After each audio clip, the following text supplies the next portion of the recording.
Hello people of the Gaming Show Live, and I'm going to be talking about something a little bit different this week. It's going to be based off a comment I saw posted by someone. Don't know who it is, no one I've ever met, just saw it posted on Facebook. And I'll read it out straight after this intro.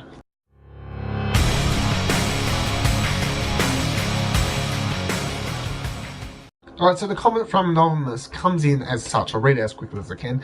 They said, it was on the talk of, I can't remember what it was in, but they was talking about Japanese RPGs and what's better, Western RPGs or Japanese RPGs, JRPGs. The person said, Square Enix and all Japanese games are boring and repetitive. To compare Japanese RPG and Oblivion or Fallout, no contest. They often don't make any sense, and I've often found that these fans has been blind to the faults due to their strike to be different to everyone else and stick out. Now, I just want to run through a couple of things about this. This comment interested me on a couple of different degrees. Now, the first one, and you know, feel free as you go to think about this, post some comments below what you think about this. Now, this person, the first thing they said that old Square Enix games are boring. Now, of course, we all know that Square Enix, or if you do know, Square Enix doesn't just make JRPGs, they're a publisher.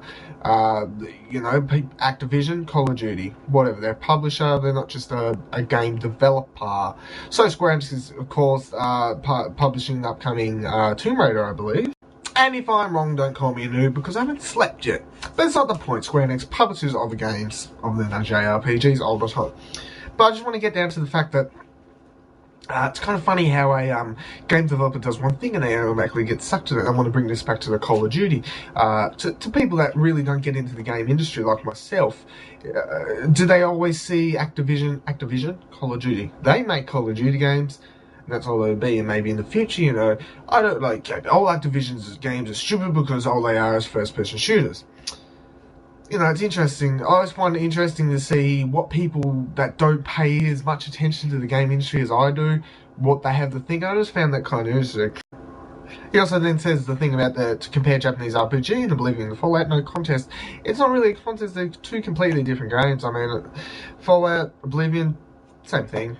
More or less, one's guns, one's swords. You got fight dragons and the new one. Japanese RPG, it's a click to a different people. I mean, I've said before, I really miss JRPGs because now that there is none, more or less. You got the Dragon Quests on the DSs and such, but other than that, you got nothing really. And it really is just a kind of thing I enjoy it. I used to enjoy sitting there and really just farm killing heaps of things that are leveling up. Relaxing to some level. Don't have to have such a degree of attention to the screen that it's something. And it then goes on to see that the storylines are complicated. Sure, some of them are. I mean, if the only experience he's had is with Final Fantasy 13, which was a very bad Final Fantasy game, but it wasn't as bad, I thought, as critics panned it to be. I thought it was an enjoyable game. Storyline was very muddled, combat was meh, you know, but it wasn't a bad game. It definitely wasn't good, but it definitely wasn't a bad game. It was a bad Final Fantasy game, but if that's the one he's playing, sure, the storyline of that is muddled, but I mean, go back, not every single Final Fantasy game or a JRPG game is a completely muddled story. There's plenty out there that isn't. So, I mean, I'm even pulling it off here, talking about just simply Final Fantasy.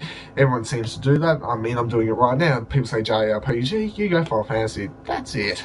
He then goes on to say in the last thing of his comment that people that play JRPGs and whatever stuff, they do it to stick out to be different, which amused me to some level considering that JRPGs were in fact first, and everyone, you know, Western RPGs borrowed a lot from Japanese RPGs to, you know, become what they are today. And really, if the Japanese market wants to move up with their games, they're going to have to borrow a lot from Western games now to get back into the market to the degree they were, 10, 15 years ago. It's weird to think about, and I've never really thought about, a lot of people don't realise that clothing, weirdly enough, I mean, I'm not exactly the biggest fashion guru freak out there at the moment. I mean, at the moment, I'm my chill at home clothes, but whatever. But why am I talking about that? Talking about clothes, they go full circle. You might not notice, you might do notice that clothes often do come full circle. A lot of the stuff that the hipsters wear these days has actually been around, has come back around. See a lot of people, I was looking on a website the other day and they're showing off, you know, fluorescent fucking leggings and shit. Leggings are back in now, the 80s are coming full circle. So JRPGs, like clothes, might just yet come full circle again and come back into being cool one day. Anyway, anyway, guys, that's just a couple of things to get your brain a little bit thinking. I'd love to hear what you think about these points and views and stuff like that. Get about talking down below. Also, just one more note, I put up my best of E3 awards and stuff like that over at dylanreviews.blogspot.com, and there's a video for that over on my main channel, and I wouldn't mind if you just checked it out, please, guys. Thank you, and I'll see you guys next week, and until then, don't forget to check out Friday's video. If you miss Mondays, check out Mondays, and check out Fridays, and you can watch mine twice, because mine are better than the rest. Just that was a joke. Okay, everyone settle the fuck down. No one, get a humour. You're a bunch of fucking wet. Although I do obviously have this to go for, which just puts me up on the scale, doesn't it?